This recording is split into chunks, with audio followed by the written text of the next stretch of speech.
Hello and good morning. I'm sorry I'm a minute or two late. I've been struggling. They send me all this stuff on YouTube. It's much better if you do it this way. It's much better if you do it that way. And I'm sure it is if you can spend hours getting your head around it, but I can't. So, key bits of information for this morning. Where do we begin? I'll talk a little bit about the resources that I'm publishing, some questions I've had about being a new primary maths lead, and then I'll show you a little bit more on games.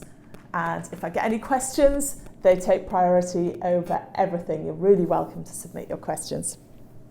So, new resources.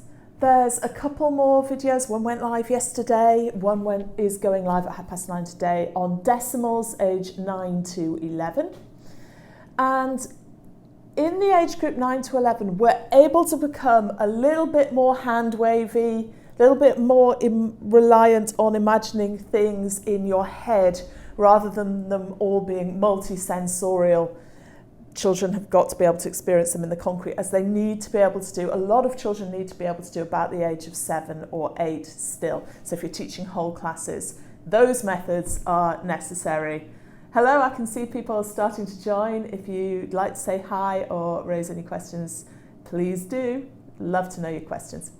So the two videos that have gone live this weekend are on the third decimal place. So when I did the video on the first and second decimal place, it was very, very tactile, very visual. This still is much more so, but it leads on towards the hand waving, imagine it, really be able to articulate what's going on. Because age 9 to 11, children are starting to have a lot of working memory, a lot of capacity to imagine things and manipulate them in their imagination and articulate what's going on, and we need to start to develop that. And then the second video is on rounding, and it's the second video on rounding. The first was for age 7 to 9, which covered rounding to the nearest 10, 100 and 1,000. This one is on rounding decimals, decimal numbers really, and it covers rounding to the nearest whole number, first decimal place, second decimal place, and starts to talk a little bit about rounding errors, and it's a kind of intermediate stage of rounding. Hello, loving your videos, looking for games. I've already bought Top Trumps after watching last week. Okay, Top Trumps was 2 weeks ago. Last week was Orchard Games, and I'm picking up on a few of the questions later in this, although I can just go on and talk about games. Last week, I'll talk about games and then come back to some of the worksheets that I've done. So last week in games, I was really recommending Ladybirds and Spotty Dogs as Orchard Games. And in the comments, someone said, well, what comes next? And the one that comes next, I think, is really this one. You put together a jigsaw board and you take your bus on a journey around that board. And on the way, you collect passengers, or you lose passengers. They get on or off your bus. And in the background to your bus, your little counter, you have a big bus where you're collecting your passengers. Let's see if we've got some passengers around. Here we go, here's a passenger getting on the bus. And I love the fact that this is 10 passengers allowed on the bus, so it started to think about groups of 10. And just calculations within 10. The problem with this game, I find, is that whereas with Ladybirds and Spotty Dogs, the whole family will play them endlessly for years. This game is about going through a particular stage, and once you're through it, the game's a bit boring. It's not one people play again and again. But if you're certainly worth the investment if you think your kid's at that stage. When they're actually at that stage, it's a great game, really interesting, and will help them through that stage. But beyond that, I was suggesting with the Orchard Games, with the early years games, really play a wide variety rather than loads and loads of maths games. So instead of just adding more and more maths games, I tend to say, okay, you've done enough, go do wider cross-curricular stuff. Moving on from that, I'm suggesting that the next game Again, that's really, really great, age about 6. I don't know if this says age 3+, I think 3-year-olds would struggle, is pick up sticks, where the sticks are different colours and they have different point values and you're trying to keep track on your points so far. Obviously a young child will need help. If you've not seen this, essentially you drop the sticks on the table and you try and pick up sticks without moving any others. It's that simple. Love games with simple rules.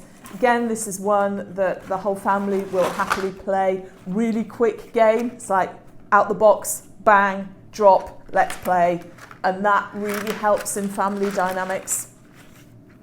A lot of families try to put a little game, just 5-10 minutes into the end of the day. If you can't do that, once a week is lovely, or just if you really haven't got time as a parent, and I've been a single mum and a secondary school head of maths, so I know what that's like.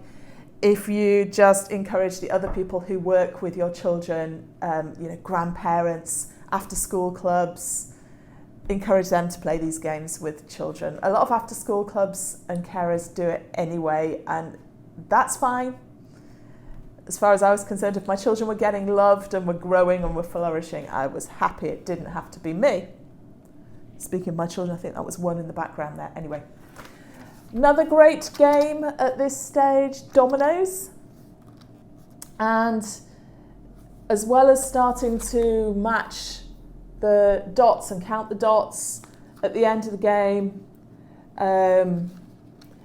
if you play it properly, and it's easy to find the rules online, if you count up the pips, the dots you've got left, and keep track on that over several rounds, that's really powerful. So that's my bit on games for this week, if you need to run away now. What do you think about... Oh, Snakes and Ladders is great. Yes, Snakes and Ladders. Actually, I meant to mention Snakes and Ladders today, so thank you so much for that. In here somewhere, I've even got a bit about Snakes and Ladders. And the Orchard Games, they've got a pirate Snakes and Ladders that's quite fun, but any old Snakes and Ladders will do. Really great for counting on and back within 100. Thank you so much for that prompt, because I did mean to mention that. Definitely a real winner and one that everyone will play. And it's lovely to have these games that go across the generations so that the older generation instantly know what it is. It motivates people more to get involved, and motivation is key. Have you any other thoughts or questions on games, JH, before I move on? And how are you? How are you getting on? I'll keep an eye out for questions, but in the meantime, I will talk a little bit about worksheets, and then I'll go on to some of the questions I've had about being a new maths lead in primary schools. So we've got lots of worksheets have gone live this week. We've got these worksheets on decimal calculations and calculating with large numbers have gone live. Again, it's just a few additions, subtractions, multiplications and divisions to consolidate children's understanding, hopefully, just give them a bit of practice, bring all those skills of formal calculation techniques back to the fore, get them current again. But also it's a chance to look inside the minds of all your children and find out if any of them are really struggling with this stuff. Maybe they've got gaps, maybe they've never understood it, maybe they were absent when it was taught. And it's essential that you diagnose that and find a way to support that child in overcoming that gap. A primary school teacher or tutor or parent needs to be able to follow the evidence as to what that child can't do. So it might be that they don't understand the notation for large numbers. It might be that they don't understand one of these methods. There's videos on all of those. It might be that they can do the multiplication, but they can't do the multiplication by 7 because they never became fluent with the 7 times table. Similarly with division, if they've not become fluent with the 7 times table, it's going to be a barrier to that question there. If that's what you diagnose, then you can do some focused work on the 7 times table to build fluency with that. And the same is true for the decimal ones. It's consolidating the same skill, just in the context of decimals. Sorry, that's the large number one, that's the decimal one. And then there's a couple of worksheets that go with those, which are essentially the same skills. One for large numbers, that's the decimals ones, one for large numbers, one for decimals, but the calculations are not laid out. And of course what we're doing there is just focusing in on that skill of laying out the calculations correctly so that you're going to be able to work through the methods and processes. Hi, if you've just joined the live stream, please say hi. If you've got any questions, please ask. A couple more worksheets that have gone live this week. This is the multiplying fractions one. So, I've got a pen handy. Yeah, here we go. On this one, 3/4 times 6/8. We've got a grid that's set up, so it's easy to go 3/4 high. It's going to be that much. And 6/8 across is going to go to there. So the intersection that we want in our answer is this. That is 3/4 of 6/8, which is that bit there. And altogether we have got 8, 16, 24, 32 sections. And in our answer we have got 3 times 6, 18 of them. So the answer will be 18 over 32. And this method is all explained in tremendous detail in the video on multiplying fractions. And it does simplify down in the end into just multiplying the numerators to get the numerator of the answer and multiplying the denominators. But multiplying the denominators comes from the whole rectangle, multiplying that denominator 4 by that denominator 8, and multiplying the numerators comes from the 3 multiplied by the 6.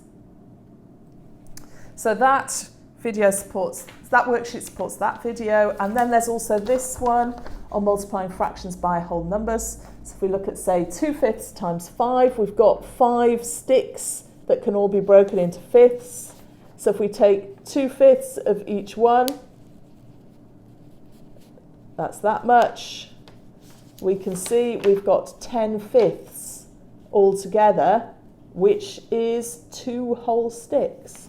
Therefore, the answer is 2. There's an intermediate step there for the 10/5. And it's beautiful. He's coded this. Jeff, the fabulous worksheet designer, has coded this so it always sets out the right answer spaces to support thinking. One last question for on primary school. I got a question this morning from a new primary school maths leader saying, "Help, I'm not very confident about maths. I am the maths lead at my school now. What should I do in my first meeting?" And as always, the answer, the key thing is to listen. It is so important to cherish and preserve the good practice and understand the good practice that already exists in your school.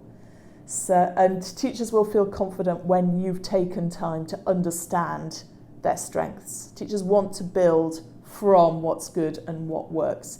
So if I was giving you one bit of advice, it would be that, to listen, come to understand what your teachers value, what they know works, and to make sure it's preserved into the future. It's nice to offer them something. You can offer them something that works for you. You can offer them one of my videos and maybe introduce them to those. And the one on long multiplication is nice because it explains the theory of what I'm doing. And just offer it to them and say, here's something I've come across. I'd like to know what you think. And the third thing is to capture what it is they would like to know next. What are they concerned about? What do they feel their gaps are? And then then your first meeting, it's just about trying to capture that. You might need to have conversations on the side to find out more. And then you need to make sure that addressing that is built into your journey forward. Okay, so the next video on rounding decimal numbers is going live at 9:30. Hope you enjoy it. My final bit of advice for this week is take vitamin D supplements if you're not getting loads of sunlight. If you're a teacher back at school, take your vitamin D. The research is saying that that is really helping people have protection from coronavirus, and of course there's no downsides. Thank you, JH. Great to hear from you. You take care now and have a good day. Bye for now.